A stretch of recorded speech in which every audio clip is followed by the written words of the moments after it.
Okay. Hey, this is Brent Leary. I know I need an intro. I need some kind of some catchy sound bite leading into it, to say this is a few good minutes with Brent Leary and all that. Eventually I'll do that. I'll get around to that at some point. I'm like 4 or 5 years into doing this, so don't hold your breath for it. But it's coming sometime. But this is a few good minutes with Brent Leary. And although it's kind of drab and rainy outside, I'm excited for this. I'm excited to have a conversation about what we're going to talk about because I wasn't really planning on doing that. Um, I wasn't planning on doing a show today. CRM players are off on Thursday. I mean, it's like, Thanksgiving week. So, just going to kind of take it easy, watch a lot of football, eat a lot of food, that kind of thing. And then all of a sudden, that kind of went to hell on last Friday. Right as I was getting ready to do Pass the Mic with the cold one, the bold one, John Colder Ice Lawson, right about the time we were about to go on, we get the news. Sam Altman fired by the board. We spent a whole hour really just throwing a whole bunch of stuff to the wall, trying to, how did this happen? Why? What could this mean? And all the things that we kind of speculate on completely off, because by the next day, they are trying to get him back because of the hoopla. Then the next day, he decided not to go back, and Microsoft was going to hire him. Then the day after that, which is just Monday, I believe, it was a foregone conclusion he was going. And then I thought, okay, I think we're getting to the point because employees were starting to revolt, and they were saying all sorts of things like, if you can't get them back, we're going to go to Microsoft, or if you don't get rid of the board, you're going to have to go to Microsoft. I thought he was going to Microsoft at that point. Everybody I talked to thought he was going to Microsoft. And then, like literally 10 minutes ago, I see this. Yeah, I'm covering up my face so we can read this. Sam Altman and members of the OpenAI board have opened negotiations aimed at a possible return of the ousted co-founder and CEO. Literally, you see it. Well, now it's about 20 minutes ago, 25 minutes ago. Literally just saw that right before doing this. I think we're in the era of not Chat GPT, but we're approaching Chat WTF at this point. And I needed to talk to somebody who I think might have a strong opinion. Actually, I had two folks I think have pretty strong opinions on this, about this whole scenario, not just what it means for the individual companies, but the industry overall. And let me say a quick hello to Sven. Hey, Sven. I know why you're here, Sven.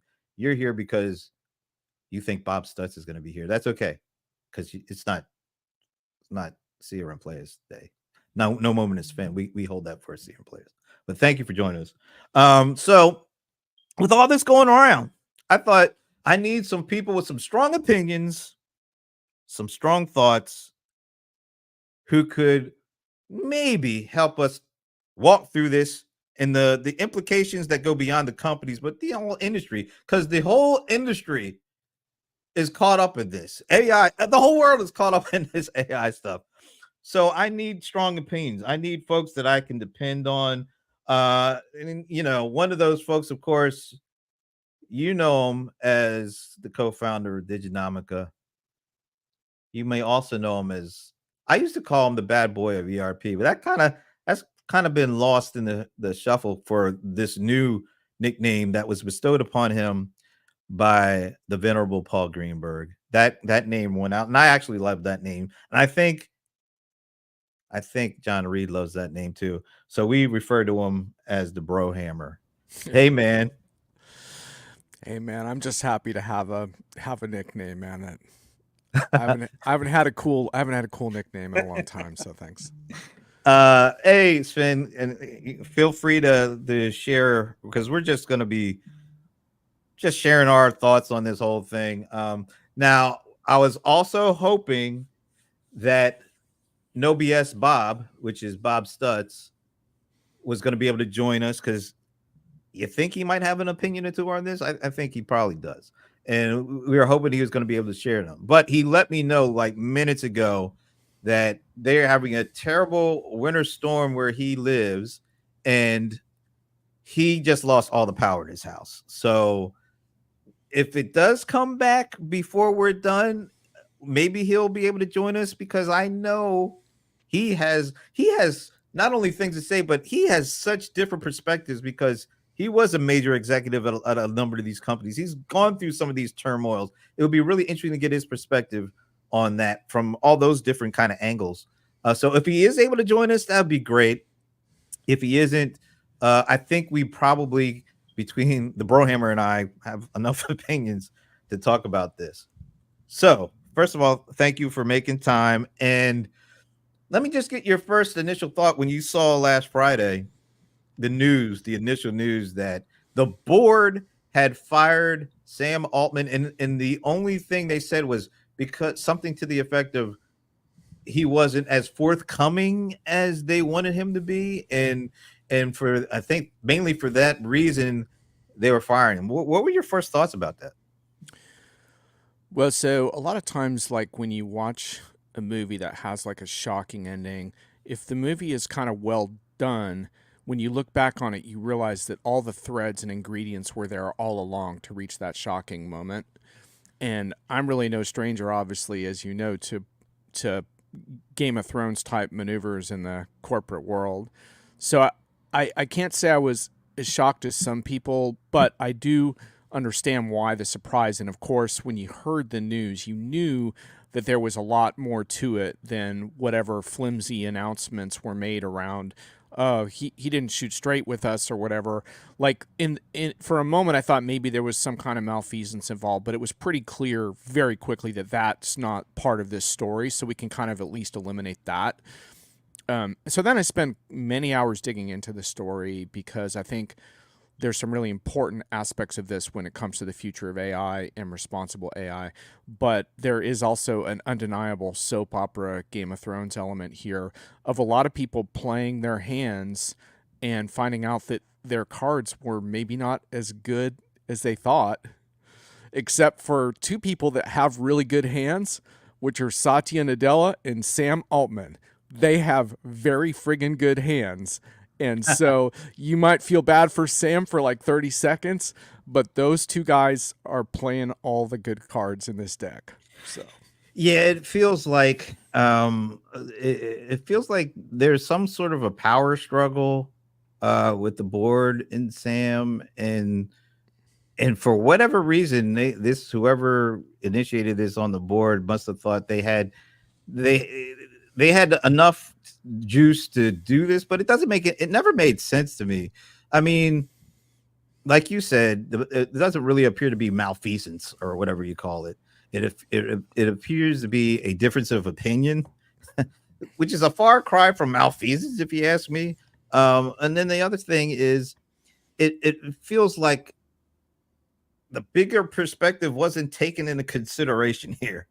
This guy is not just the co-founder and CEO of the company. He's the face of the damn whole AI movement.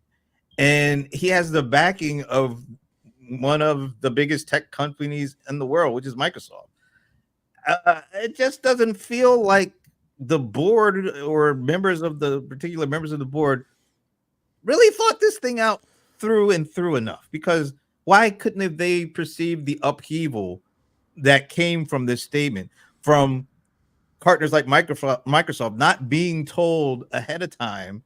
They found out like the rest of us, this is happening. I mean, a company that invested $13 billion into you, and you're treating them like, well, quite frankly, us, they're finding out like we did. Make no sense. well, right. And look, I mean, in situations like this, we'll spend the next 5 years trying to understand the motivations behind some of the decisions and how people play their cards and why. But I think one thing that is obviously really important here is to understand that OpenAI had a very unusual board structure where essentially you had a nonprofit board supervising a for-profit entity. And in the case of AI in particular, that was ultimately never going to be tenable. The reason being that it turned out pretty early on that the amount of compute necessary for OpenAI to fulfill its AI ambitions was going to require taking in a whole lot of money from a whole lot of people. And once you have that kind of money involved, and Microsoft being the latest, obviously major player in that, then that changes things. And so you're never going to see this setup again, in especially in AI, where a nonprofit board oversees a for-profit. Now, what they were trying to do there is they were trying to couch this in the umbrella of sort of a responsible AI structure that would make sure that you didn't get ahead of yourselves and create quote unquote dangerous AI. But I have a huge problem with that for a couple reasons. First of all, and I'll save this for a sec if you want to get more into it, but I don't think people are framing the responsible AI conversation properly at all, first of all.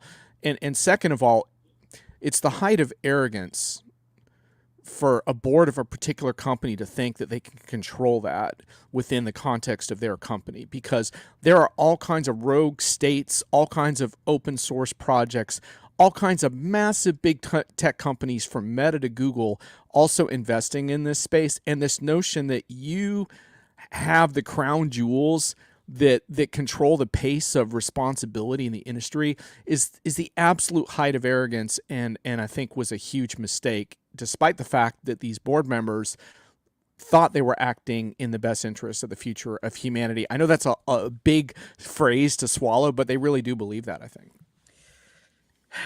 It is not a Game of Thrones. It's a game of egos. I mean, it Oh really yeah. feels like, there was a power play. You know, we don't know exactly what goes on in those particular board meetings, but it just feels like, come on, this what should have been a nothing. Yeah, maybe you have differences of opinions, but do you fire people purely over that? Particularly when there's so much seems to be at stake. I mean, this AI thing. It's not about a company or a person. It's really about like the future of tech, and it doesn't feel like that all that was taken into consideration when this move was made. Does it feel like it was just like a knee jerk thing? It doesn't feel like it was totally thought out here. No, not. I wouldn't say knee jerk. I think there was a fair amount of plotting that went into this on some level. But the thing is that I do think that breakdown in communication is a good way to look at it. And you know, I think we've all found ourselves in relationships that came to a head out of nowhere, where they kind of broke, and you were like, "Wait, why wasn't there more ongoing discussion?" Because actually, there should have been very open discussions about this, because Sam Altman and his team inside of that company were definitely aggressively commercializing OpenAI at an extent that other people in the company were not comfortable with. And you saw different examples of that, like the chief scientist at one point this fall posted something on Twitter saying something around, we need to keep egos out of this kind of thing. These social, this is one of the hallmarks of our era, are these cryptic social comments end up being a really big deal as far as clues to everything. And so there were obviously tensions, but you don't get the sense that those were really hashed out on a regular basis. And my point around this would be that I think there was this feeling that because we are commercializing this at this aggressive rate, that this is somehow dangerous and out of control. And that was sort of, I think, where the tensions came around. Now, I don't happen to think that what OpenAI is doing is dangerous to the future of humanity at this time by commercializing their products, but there are some people that felt that way and inside the company. Now, I do think that OpenAI was acting somewhat irresponsibly, and I wrote about this in my hits and misses column with how they rolled out ChatGPT and such. There's been a shocking level of lack of concern for the amount of disinformation that's been created by these bots, but that's nothing particular to this organization. Everyone's moving fast and breaking things, and the problem is if you slow down, your competitors won't. There's so many interesting plot twists and dynamics going on here, because it's also the board had no clue as to how beloved these two, not Altman and his co-founder, are, Yep. because the employee response to this has been overwhelmingly positive towards them, and very mad at the board. So why are these boards traditionally so focused on like shareholder value, where they look at the stockholders, mostly the shareholder? Are they really more focused on that and have no clue as to what's really going on with the company from a cultural standpoint? That they should have seen that they couldn't just do this and think nothing was gonna, no reaction was gonna happen, if they really knew what was going on with the company, right? Yeah, I mean, I think there may be a little bit of, and this is very rare in corporate America, but I think there may be a little bit of hardline ideology going on in that board. At least a couple of the remaining board members holding very strong, because anyone who has any real grounding in, okay, we have to be commercially successful. Yeah, as I said in my piece, like, if you don't have Satya Nadella on speed dial at this point, when he's put all those billions in your company, you don't know what you're doing, right? Like, and so I think there were actually some agendas here on this nonprofit board that went beyond commercial agendas. But to your point, there was a miscalculation. And, I'll admit that I was impressed by the fact that Altman and his colleagues, Brockman especially, seem to have so much loyal support inside the company, because not every charismatic figure on the outside of a company has that inside, and they do seem to have that, and that puts them in a very, very strong position in terms of Thomas, you just wrote in the chat, the mission of the company was not aligned to the charter of the board. I mean, that we already covered that, but yeah, you're right. Yeah, I already explained the nonprofit board structure part, but the thing is that Thomas's other question around is OpenAI toast, or will it just change shape? We don't know the answer to that part yet. The thing I would say from an enterprise AI perspective, and those of us that focus on the enterprise, this is not a huge deal, because basically enterprise AI chugs along, and ChatGPT was not necessarily supposed to be a major player there. Where this is a little bit of a big deal is in the consumer distribution of who gets AI market share, because right now OpenAI has pretty dominant market share in terms of consumer adoption of Gen AI tools. Could that change? Yeah, I mean, I think, but right now we just have to see, because if as strange as this sounds, if Altman comes back, we're going to look back on this a couple years from now and say this was much ado about nothing. So it really all hinges on whether he comes back or not, because if he comes back, that board is either going to be entirely forced to resign, or they will become subservient. And that's the common structure you're going to see in the future with this type of board, is if you have an ethics board, and we've seen this in some other enterprise companies already, the ethics board will be subservient to the commercial agenda. It won't be the other way around like this. Guess who else is here joining us? He likes to say he whispers a lot, but this dude don't whisper. Dude, I told you no. Oh my god. Here we go. The one and only. And first of all, I need to apologize to the irascible one, because I completely blew up his show that was supposed to be going on right now. It's okay. On This is more fun. But the transmedia stuff. So first of all, thank you for making time to join us, Esteban. What up? Give a plug for Whispered Insights, and then we're gonna continue jumping into this, because Whispered Insights is the most amazing show you'll ever watch. And it's not just because John is a co-host of it, but also because we have fantastic conversations about topics that nobody gives a shit about. So one of those topics is transmedia, and we're going to be rescheduling this for probably December 14th. And we're going to be starting the topic of transmedia, which is going to be huge next year. And another topic that is going to be huge next year, and I'll get off this stupid plug after this, is exactly what John is talking about, which is ethics. I have a lot of guests coming up to discuss ethics in the enterprise. So I'll stop doing the shameless plug of myself, and but we'll talk some more about this. All right, so we're just really starting to chop it up on this. You've been watching all this stuff. I literally I'll pop this up too, because I don't know if you saw this, but this literally happened right before we got on. So when we thought this was all done, we thought, he had come back. He had posted that picture of him. I'll never wear a visitor tag again in this office. And then news came out that, they hired somebody else and he was at Microsoft. And then we just get this 15 or 20 minutes ago. What the hell does this? What do you think is going on here? Do you want me to tell you what happened? But tell me what happened. He went to Microsoft and had one meeting. And he said, fuck this. No, I'm not going anywhere. I'm not doing this. Yeah, well, they put him on a Teams call, and he was like, "What the fuck? I can't operate. I can't operate this software." He's like, dude, I'd rather be subservient to anything more than actually deal with this shit. But when you think about it, Nadella's played his cards perfectly here because he found a home for Altman and colleagues within that organization. But the thing is that they don't want OpenAI to implode from within. And so now this puts Altman in a very powerful position to renegotiate. And there's a lot of pressure on the remaining board members to flip and either resign or back a return. And so at this point, if I had to handicap it, I would say, 70% chance of return at this point, because now you just have a couple remaining board members that are holding on to this, and it's looking bad for them, obviously, in the public eye.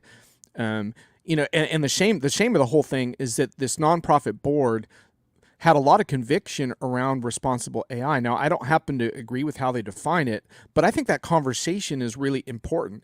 Unfortunately, they fucked that all up. They completely fucked it up because now we can't have that conversation because we have to have this soap opera conversation instead about what's going to happen and who's going to do what. And the bottom line is this is all going to land, and AI is still going to be a thing, and we're still going to be talking about generative AI 6 months from now, and exactly how this gets distributed ultimately doesn't matter that much. But at the moment, we have to have this conversation because it's been so poorly handled. So here we are. I'll take that. I'll take that bet. I'll take the other side of that bet. I don't think we'll be talking about Gen AI in 6 months because, like any flash in the pan technology, all it needs is one catalyst to destroy, and this is the catalyst for it. I mean, when Bitcoin, yeah, exactly. That's a great question, Alan. But when Bitcoin was being touted as the next evolution for life and whatever, and the stupid speculation crashed in December, and it went from like 60,000 to 30,000, and some people who shall remain nameless might have lost a lot of money on that. Then that's what actually crashed the whole blockchain, Bitcoin, and everything for the enterprise. And for Gen AI, this is the catalyst that destroys the evolution. But, I don't agree with that at all. I mean, the thing is, it's not a matter of betting. It's a matter of the thing. This is not blockchain. Blockchain is a terrible parallel. It's the same thing. Generative technology. Well, let me just explain here. So generative AI has a massive level of adoption, and when I've gone to shows all this fall, like I've seen customers that want to investigate this technology that are going to be making these investments, and the thing is that Gen AI is just a strand of AI that has an enormous amount of different kinds of applications. Now, having said that, where I do think you're right is that we're going to hit a little bit of a wall in terms of the ROI of this stuff. And so ultimately what's going to happen is we're going to understand that these are just tools, not revolutionary technologies. And so that's really what's going to change, is that it's going to not have as much sex appeal as it does now. But I don't see it going away. It's still going to be a factor. Three articles in the Wall Street Journal this morning already saying that CIOs and CEOs are wondering whether AI is the right investment based on what happened with OpenAI, right? And I agree with you. Gen AI and LLMs are crap. To me, blockchain and LLM are the same thing. They're like easy to understand technology that have like limited power to what they're trying to do. They're totally different. They're totally different. Generative AI can scale at a massive level that now it's expensive, but it does matter a lot because blockchain could never scale. So blockchain was actually a pilot project that could never be. Point. The AI is like, so when you look at AI, for example, like everything that we do, like when you Google search every day, that's built on AI technologies. True. Like that's. And when people are denied mortgages every day, that's built on screening technologies that are built by AI. Okay. AI has massive levels of adoption. Blockchain just exists in a flawed cryptocurrency universe. I'm not comparing one to the other. Yeah, you are. You just did. No. You just did. No, let me finish what I'm saying. You're refuting something that I didn't say. I said LLMs, Gen AI, and blockchain were like bad technologies that were the easiest way to implement for enterprises to embrace concepts that were like, very, very valuable. Distributed ledgers and distributed computing is incredible value. It takes 20, 30 years to get it right. Blockchain was the first implementation because it was easy. And Bitcoin became like, the poster boy for blockchain. And as a result, we lost the side of distributed ledgers. If you go back into organizations today, a lot of distributed computing work is being done without using this blockchain, but it's still distributed ledgers. The same thing happened with Gen AI and LLMs. There's value to AI. Let's say machine learning because I feel better, right? Someone had to do AI. So let's say machine learning, right? There's incredible value to machine learning. Everything you mentioned is machine learning. Absolutely, 1000%. And there's many more use cases for that. But LLMs and Gen AI is the best implementation for that. Right. So, but the point is, Esteban, that those use cases are going to continue to progress regardless of what happens with OpenAI. That's just my point. Is that this drama? I agree 100%. This drama. Yes, in the short term, some people will freak out over this because, especially people who were invested in OpenAI, because they're going to be like, well, I got to pull back on this. That totally, if they're invested in that particular company. But a lot of companies are looking at customizing various kinds of LLMs, and they're going to continue to do that. And especially when you look at use cases like essentially Gen AI is a low-code tool. It's turned out to be a really, really good low-code tool. Now, it's not perfect. It needs a lot of human supervision. Yeah. And one of the reasons why this is not a revolutionary technology is because it's a probabilistic technology that doesn't understand. Yeah. It's not a cognitive technology. It can't complete tasks like humans can without errors. So look, that's all true. But the point is that right now what we have to do is there's a lot of heightened interest in the drama of this particular thing. And I agree. And I think the two things that are most interesting when you step back from the drama are, what is the role of ethics in AI corporations? Because if you put a nonprofit in charge, you run into a non-viable situation. So how do you put ethics inside this in a way that has accountability but doesn't screw everything up? And also, what does responsible AI really look like? What are the true risks, and what are we going to do about them? Because my big frustration with OpenAI is I think they've been irresponsible all along the way. So for them to pretend now that they're being responsible is incredibly frustrating to me, because they released tools into the wild that they knew were not ready for prime time, and they did that because they were scared that Anthropic was going to put out a similar tool, and now Google is rushing to put out tools that aren't ready because it's frustrated with what OpenAI did. This is not responsible, so let's quit pretending like we're being responsible. That's all I agree 1000%. I couldn't agree. Look, certain words are thrown around for the wrong reason. Ethics and AI are two of them, right? People don't know what ethics mean. People don't know what AI means, but everything gets thrown under the AI bus. And the problem with that is like people's perception of AI comes from movies. Oh, the Terminator is going to rise and take over, and like it was Hey man, Minority Report was real. Minority Report was real, man. Come on. Well, actually, that was real. Oh shit! Sorry, I wasn't supposed to say that yet. That's a 2035 revelation. Sorry. Is Esteban about to be arrested? They're coming on. They're not. They're coming for you for your thoughts, Esteban. For your thoughts, man. This is scary. Take them all seriously. Yeah. The last 5 years, they've gone downhill so quickly. You can take them, and they still have like zero value. Isn't one of the main big differences between blockchain and all this AI stuff is regular folks think they know what this AI stuff is. Nobody thought they knew what blockchain was, and nobody could explain it to a fifth grader, basically. But everybody thinks they understand because they can type a few words and get a whole bunch of stuff back. Or I want an orange horse with a blue tail, and then it magically appears. So they think they know this stuff. So there's no way you're getting away from it now. It's out the horse is out the barn, so to speak. But is this a moment right here that at least some guardrails may be able to be put on that might not necessarily have been able to put on before all this happened? That's what I was trying to say. Blockchain was an easy way to explain to the CEO the concept of distributed computing and ledgers, right? Gen AI and LLMs was an easy way to explain AI because anybody can get an account, go online and type, tell me about me, and they'll get like a 3 paragraphs there. It's just glowing reviews of shit they've never done, and they feel better about themselves, right? So I think that what this brought the AI further in the conversation that we've been all along. It's just like the pandemic brought the issue of digital to an end by saying, keep telling people, if you're not digital, you're gonna die, and then here comes the pandemic that you had to be digital. Most people are not digital, and they didn't die.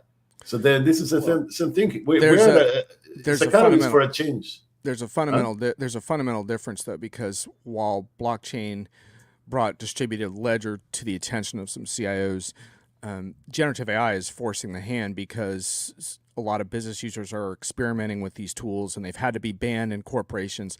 It's a cultural phenomenon on the scale that blockchain never was, and so that forces that forces companies to respond, and also CEOs put pressure on CIOs saying, "What are we doing about AI?" Which never happened with blockchain. There was never a CEO aside from Mark Zuckerberg that said, "What are we doing with blockchain in the metaverse?" So it puts a lot of pressure on CEOs to come up with a proper strategy for these tools. And what's going to happen, to Dan Miller's comment, is comedy, thriller, or boring business biopic. I think in the enterprise, it's going to end up being a boring business biopic for some years now, where it's basically like, well, it's another useful tool we have to evaluate, but people don't like that. That's not sexy enough. Hold on. Don't forget the Thanksgiving of 2017 when Bitcoin was on the rise, going from 10,000 to 60,000, and everybody and their mother, following Thanksgiving dinner when they got the tech person in the room to explain Bitcoin, everybody went and bought Bitcoin, which is what actually propelled it to 60,000. And then but that didn't make companies act on that. No, but the point is, Bitcoin and blockchain made it to be a mass consumer issue at that point. It was very short, a lot shorter. I was going to say, I don't think it rated to the main street of people, because I consider myself to be kind of tech savvy. I didn't even want to deal with that stuff, even when I saw it going up. I don't think it crossed over to Main Street. There's just no comparison. That right now, where we have to be a little careful with the hype balloons is that AI is holding up the entire economy from a macroeconomic abyss. The Fortune 500 is significantly outperforming the rest of the stock market, and the main reason for that is 7 companies that are doing exceptionally well, including NVIDIA, and a lot of that is based on the investments happening not just in Gen AI but AI in general. And there's never ever been a comparative example of that from the blockchain and crypto side. But to be fair, there was some revolutionary fervor around it because there was the hope that crypto would lead to a decentralized finance system. But Esteban, I doubt you were ever drinking that Kool-Aid, and I certainly wasn't. I'm from Argentina, dude. We don't drink decentralized finance systems at all, ever. But but the thing, you brought a really good point, which is NVIDIA. NVIDIA literally jumped from the cryptocurrencies to the AI revolution. And if you go back and look at NVIDIA 5 years ago, it was like 1/10 the value that it is today in stock price. And the reason for that is people keep buying it. But hold on. The real value of NVIDIA is not the fact that they make graphic cards. It's the fact that graphic cards can do massive parallel computing, which is one of the key topics beyond distributed computing. So we still talk about distributed computing at the end of all this. Well, but NVIDIA, and I am a shareholder as of last year, so you have to put that out there. Oh, I appreciate the disclosure. Yeah, I got to disclose that. But you're right. They were making their stuff for gaming. And it just so happens that the stuff that they were making for gaming kind of works very well for all this AI stuff. So they were actually kind of fortunate and able to take advantage of what they were currently doing and to put it over here to this huge potential area that everybody's talking about now. And you're right. They have their quarterly earnings announcement tonight. And I saw somebody, I forget who it was, basically say the whole financial world has their eyes on NVIDIA right now because of what John just said. It does feel like AI has taken over everything, and only a handful of companies seem to be the ones that we're all dependent on, and NVIDIA is one of those. And Microsoft has now put themselves in about the same position based on what's going on over the last week. They're already in great position. They're even in a bit better position now, right? So Dan Miller has a thing around, does anyone else on the show share my desire for my virtual assistant Copilot? And it's an interesting question, and I think one of the frustrations that I have around this OpenAI meltdown is it prevents us from having this type of conversation, Dan, because now we're getting into the soap opera of this particular company and board shenanigans and stuff like that. And actually, to me, the more interesting conversation is stuff like that. Like, is that actually useful or possible? And I actually think some of those virtual assistants are useful and possible right now if they have narrow scopes within a certain setting. So, for example, I've seen some good use cases around helping service agents by providing them with a bot that has a well-curated set of answers that they can use when they're in customer-facing interactions. The problem is that is that the data has to be really clean and quality, and a lot of companies don't have that. And the second thing is it has to be a narrow use case. So in other words, these tools aren't smart and capable enough. I would love a virtual assistant right now that I could say while I'm on the show, I could call over to my home device. I'm not going to say their name because I don't want them to talk to me right now, and say, hey, can you book a flight so I can join Brent in Portland, on these 3 days, and also book these basketball tickets and the seats that I like and all that stuff. But the problem is the technology is not sophisticated enough to provide that level of virtual assistance yet, so I can't have it. Not I have to book. I still have to book my own travel. So, but not sophisticated enough, or also to have one personal assistant to do everything that you wanted to do. It's not going to be coming from one vendor. You're going to have all these things working together in order for you to have the personal assistant that you really want. I don't see that happening anytime soon. Do you? Well, Dan will love the personal assistant thing. So, But I look in 1999, Bill Gates put out the book "Business at the Speed of Light," which is based on writings he did in 1995. So for 28 years, Bill Gates has been advocating for the personal assistant / co-pilot / avatar / agent / Clippy on steroids, or whatever you want to call it, right? So, but that's not what we're talking about here, because the enterprise doesn't give an absolute rat's ass about it. The enterprise is looking to ways to reduce the cost of the operations by automating as much as possible, right? I mean, so the ultimate goal of this is like AI is not about artificial intelligence or machine intelligence or machine learning. AI is about automation. And we're well on the way to that. Gen AI was able to automate and put out of business a bunch of marketers and people that didn't do a lot of value proposition in the business. Hey, so that's going to remain. Yeah. Let me ask you guys just a quick question. If we all want a real personal assistant that is really specific to our personal needs, are we willing to give up the control and the data and the privacy? Comes with that? That's what I think I don't think we'll ever get to that, because there's too much to give up to get that, Esteban's not, but I think a lot of people are. I mean, look at how many people Jesus Christ. Look at how many people are already doing that on Facebook as we speak, and Instagram. Do you know how much of a social graph those companies have about the people already? So a lot of people are willing to trade off privacy for convenience. Our cell phones know exactly where we are at any point in the day. You could argue that Apple does a better job of protecting that privacy than other companies, but the point is, there you are. I think one interesting thing around what Dan is saying is that there are many large language models, and one of the storylines that isn't getting enough attention is how Sam Altman in recent months came on board with some of my critiques, and they weren't just mine, by the way. I didn't invent these, around the limitations of large language models. And I think Altman is daunted by the amount of compute power that's required for these super large language models. And because the fact is that our brains actually are miracles of biochemistry that don't require that kind of compute power. That's right. And they do much more sophisticated things, which Altman has now interpreted as a sign that there's limitations in LLM technology and Gen AI in general because of the amount of compute power necessary, which makes these models very difficult to scale. In the enterprise, it will be interesting because there's a lot of experiments being done on smaller large language models and stuff like that. But Altman basically went on record saying we need new breakthroughs. And one of the tensions inside of OpenAI was the fact that some of the research team wanted to pursue those new breakthroughs. Meanwhile, there's all this pursuit of commercialization. And so that's one of the dilemmas we're in right now, is that, people are trying to commercialize what Esteban sees as an inferior product. I'm not sure I disagree with them, but the real breakthroughs are yet to come. So we shall see. Hey, I want to ask a quick question. Dan, if you're able to join us for a few, you're bringing up a lot of really interesting points. Let me know. Say you'd like to join us, and I'll shoot you the link. Let's talk about, does the trajectory of where we were going change because of this? Are we going somewhere else because this happened at a point in time that changed where we were originally going to go because of this? What's the timeline for that question? I'm leaving it open to whatever you guys want to. So short term, 6 to 12, maybe 18 months.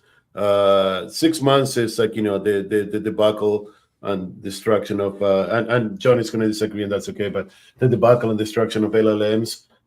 6 to 12 months is finding the next shiny bead, and then 12 to 18 months is like, the next LLM / whatever it's going to be. The problem is like most of the AI technologies existing out there today that are worth investing in, that have less needs to computer empowered, they're incredibly complicated for the enterprise to understand and embrace. LLMs were easy because we can showcase in like one simple web interface what it does. We can tell you how to do it, and by the time you realize that you fucked up your entire enterprise, it's too late. I totally disagree with Esteban on some of these points. I said that before. Because companies, everyone from Workday to Salesforce to whatever, they're going to be putting out models in the enterprise that are based on a totally different form of Gen AI that's much more focused on customer data, private LLMs, and those tools are going to be focused to use cases and how accurate and useful they are. Until we find that out, we won't. It's still going to be a shiny new toy until we find out if those things offer improved results than what we get from ChatGPT, because these are different kinds of tools focused on very narrow enterprise use cases, and we need to find out how well those work. So on the enterprise side, things are going to proceed. What I do think is going to happen though is this is going to shake, and where I do agree with Esteban is this incident shakes people's confidence in the entire field in a way that I actually think is somewhat healthy, because what it shows you is that there's a lot of uncertainty underneath this. This is not some kind of inevitable, glorious outcome. There's a lot of problems and a lot of divisions. And if we can only study why these divisions took place, we might learn something, because these divisions are happening around the future of AI, which I would like to think that if we have AI in our future, we can do it in a way that supports humanity and doesn't dehumanize I do not disagree with you at all. Seriously, do not disagree with you at all. I would like AI to be better than it is. I don't think that AI is going to change humanity the way most people believe. If you look at the technology, until something else happens and we're not there yet, it continues to be computers do what we tell them to do. No matter what. I agree with that. So, I don't think this changes humanity. I don't know what changes humanity, but I don't think this changes. It reveals what's already in us more than it changes what we are, I think. What changes humanity would be if you had a breakthrough into a more cognitive system that could actually go and complete full tasks, because at that point, the job economy totally changes. But I would argue we're 20, 30, 40 years away from that potential breakthrough, and it might be longer. I don't disagree at all with the timeline. So it's a long ways off at the moment, but the problem is that AI has already changed humanity in many ways for the worse. Whether you want to look at the impact of deep fakes on the upcoming election and the fact that the technology is pretty much becoming accessible for anyone to put out a video of any of us saying anything, and even in the last election there was a lot of disinformation and algorithmic divisiveness being spewed by people that bought into stuff that wasn't real. And so I think AI is already having a negative impact in ways that where we should respect the power of these imperfect tools and talk about how we try to counteract some of their downsides. I mean, before you bring Dan in, the last comment to that is like, I truly believe that the whole role of machine learning or AI, it hinders in 3 staged outcomes: optimization, predictability, and automation, right? And we are at the optimization stage, no matter what you say. And the part of the optimization is like what doesn't work needs to be thrown away or improved. And we've proven that LLMs and Gen AI is not what we thought it would be. It makes for great PR. It's a fantastic, flash in the pan to go to a website and ask, any question and get a semi-reasonable answer that nobody's going to double check, so it doesn't matter. But we've proven that that's part of the optimization where we are. We're going to get to the future that you talk about in 20 to 50 years. We've proven that in the consumer side, but on the enterprise side, we haven't, because we're waiting to see what. But it's in technology. No, it's not. It's being done differently because it's being fed a much more narrow, much more accurate set of data. And now so small language models instead of large language models, but the technology is the same. But the use cases are totally different. And okay. Sorry. Yeah, so that's okay. Hold that thought, because I got it. We've got the Erasmus one, we've got the Brohammer, and now we have the Botfather. This is awesome stuff here. Dan, thank you first of all for watching and chiming in. But man, add to the conversation. What do you make of all this? Where are we going with all this stuff? I feel like I'm Zoom bombing here. Hi, everybody. It's Oh, okay. you never met Yeah, John Reed how do you get the before, by password, way? dude? How do you get the password? Wait a minute. You said you never met John Red Reed slip. before? John, have we met? I don't think so. I think we met virtually at one kind of gathering like Okay. this, but welcome. Okay. Yeah. What to add? There's nothing. I mean, you guys touched all the bases. So all I'm thinking, and all I've said for a long time is if AI goes to the dark side, which it already has, and we lose our jobs from it, or we let automation be the sole reason that it gets justified, it's our own dumb fault. And it's discussions like these that elevate awareness of both sides of the coin, or if it's something more than a coin, all the facets of some weird geometric shape that this thing represents. And I should stop. I missed some of the discussion while I was trying to figure out how to turn my camera on, and I think you touched on a lot of this, and John brought up a good point that there's several things from an individual's point of view that we all owe it to ourselves to understand. And it's very different from what enterprises have to think about. And Esteban's very sensitive to, there's like this mandate from on high that every firm that's building its CX strategy or employee productivity strategy has to have their plan for incorporating, quote, Gen AI. It's sort of fixated on that. And we're going to have something that looks like the search box on a Google page, but is informed by AI, which is where every single person on the planet will have an encounter with some resource that can answer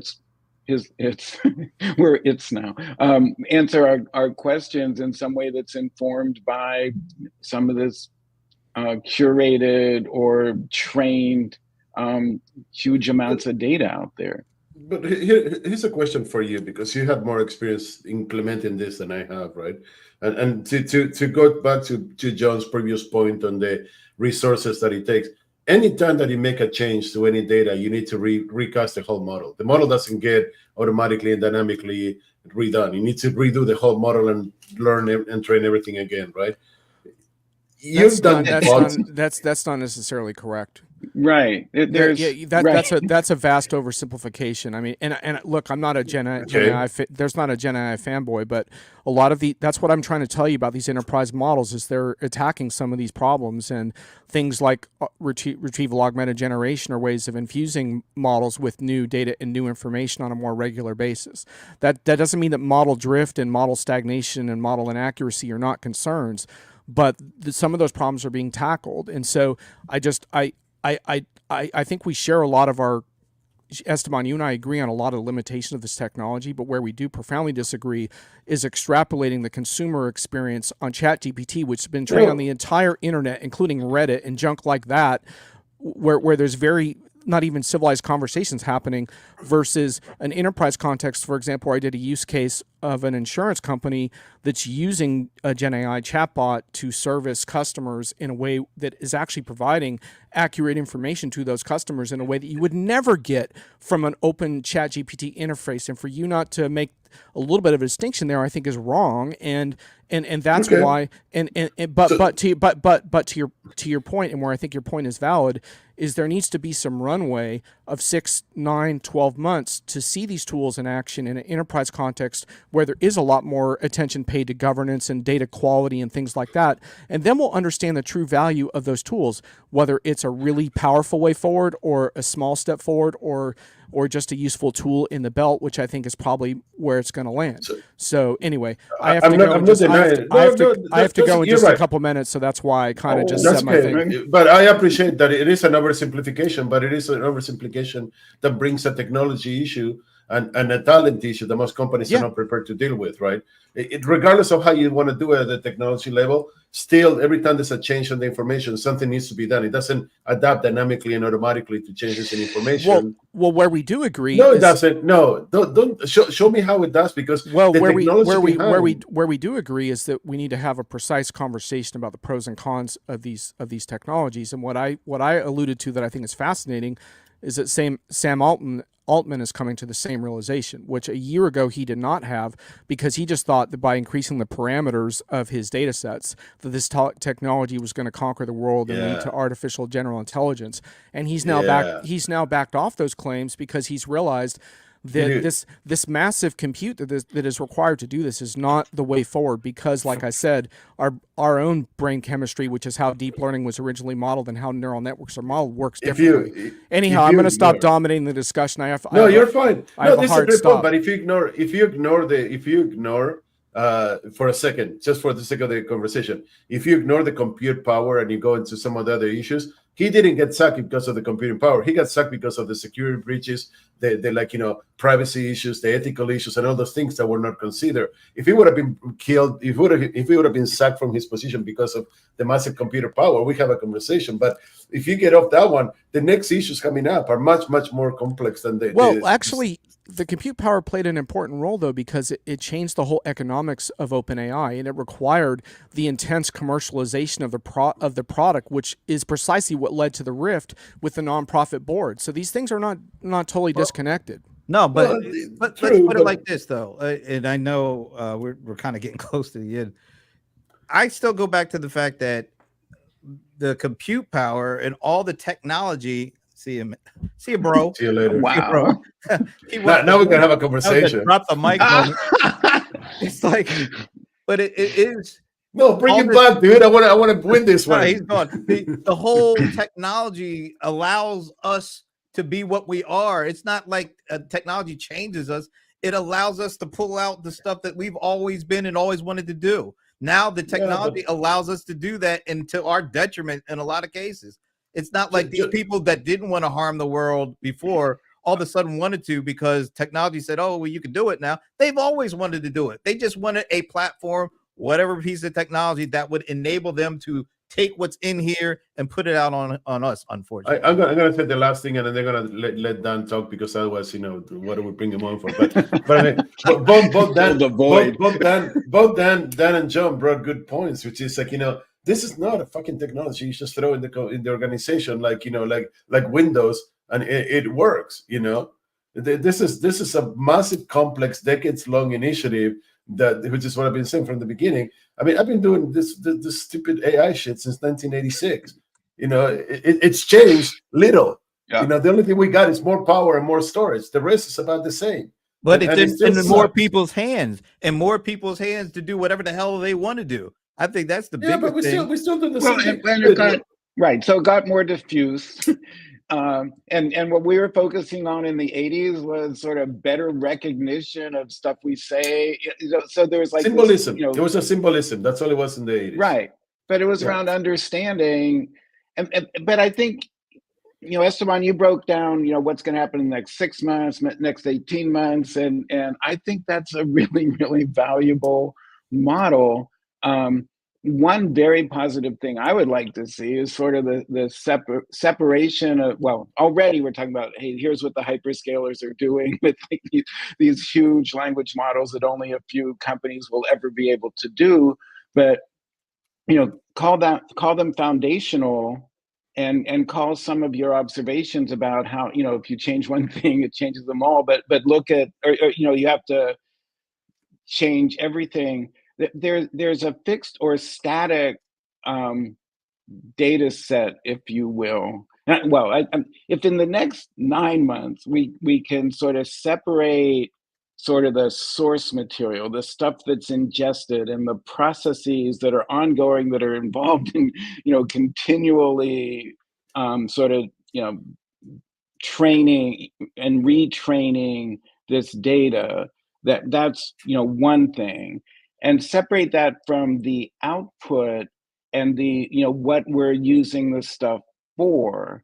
That would be really, really useful, because and that's what I feel like at Sam's at Dev Day, he was starting to describe, even in with GPT, the enterprise edition, just sort of what sort of stuff they put around the core GPT 4 or 5 or X or whatever, that started to address what enterprises were going to require, which was a trust layer and a this and a that. We sort of have to divide the two. Yeah. All right, guys. I think that this was a good toe in the water moment for enterprises to. I mean, we've been doing AI for a while in the enterprise. It's not new. It's not like, all of a sudden last year in November, a year ago when ChatGPT went public for the first time, everybody started doing AI. We've been doing this for a long time, but never as fast and furious as we've done it. So it made it conversational. Well, yeah, but once again, I don't know why I keep belaboring this, but the more hands this stuff gets into, and it's just general, the more people have access to whatever stuff, whatever technology there is, the less predictable it will be and how it's being used.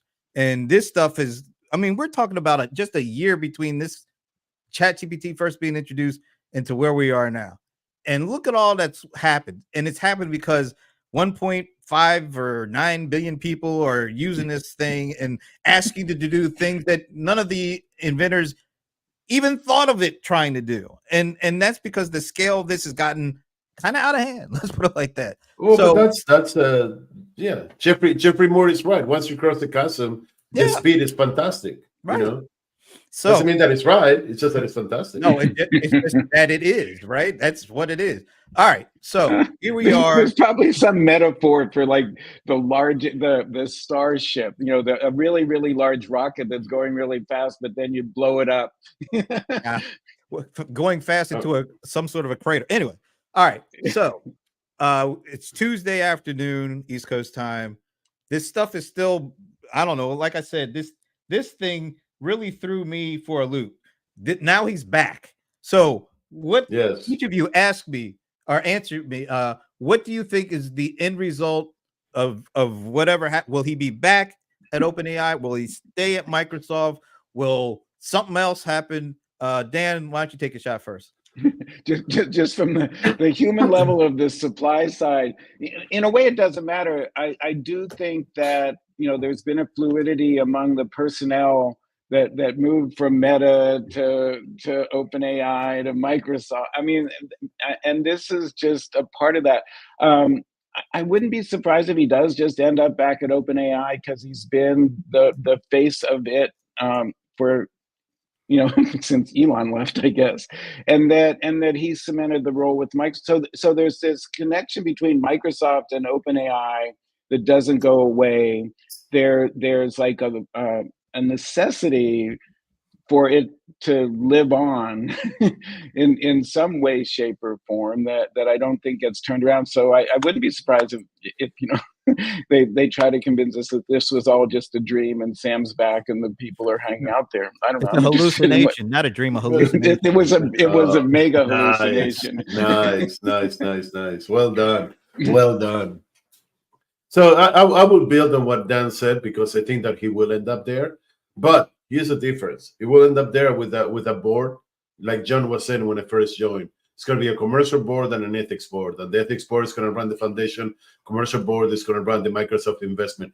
The only reason, I know that I'm going to get shit for this, but the only reason Microsoft invested in OpenAI is not because of the technology. It's because if they put that shit on Azure, imagine the amount of power that they can actually sell to the world through Azure running OpenAI. That's the biggest part here for Microsoft.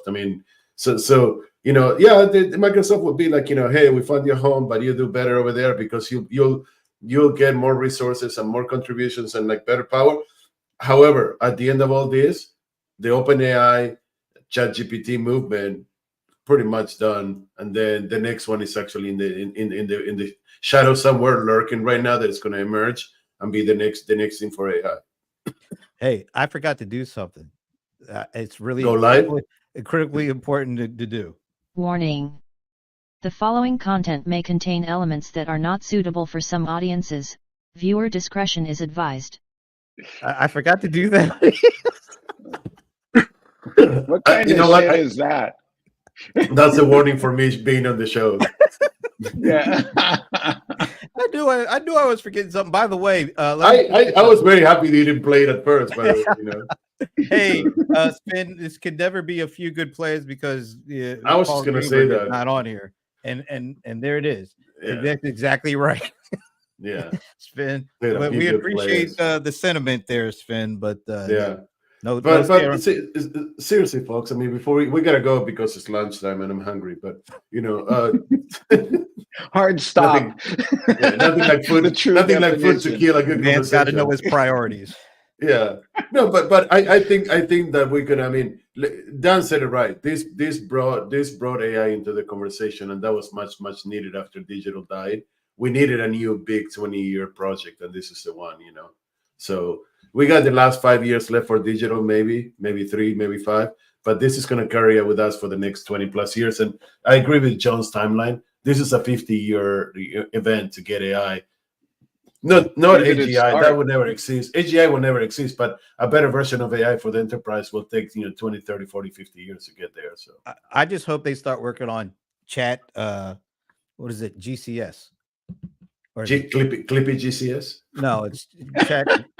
Generative common sense. That's what's been lacking throughout the whole thing. All this. Yeah, I saw that comment you made the other day. That was good, by the way. I like that. Come on, this is all lacking good comments. This would not have happened if they had really thought about their actions before they actually did it. That's all I'm saying. Fired. Essentially, that's You're what fired. That's what the board. That's what the board told some Altman. Basically, it's like all these fucking breaches in security and lapsing judgments and ethicals and everything. This would have never happened if we would have kept the foundation focused on the betterment of humanity versus making money from Microsoft. Yep. All right. Well, I think we beat this up, and only thing is to sit back and check out what happens next, because okay, I want the popcorn concession, and then I'm happy. There you go. All right. Well, on behalf of the already leaving Brohammer, the irascible Esteban Kolsky, the host of Whispered Insights, the bot father himself, Dan Miller. I'm Brent Leary. Have a great Thanksgiving, because you won't see me until next week. Yeah, have a great Thanksgiving. Absolutely. All right, guys. All of you Americans, enjoy your celebrations. You have a new president in Argentina. That'll be interesting. Yeah, we don't need to talk about that. Yeah, that's a whole other conversation. That's a many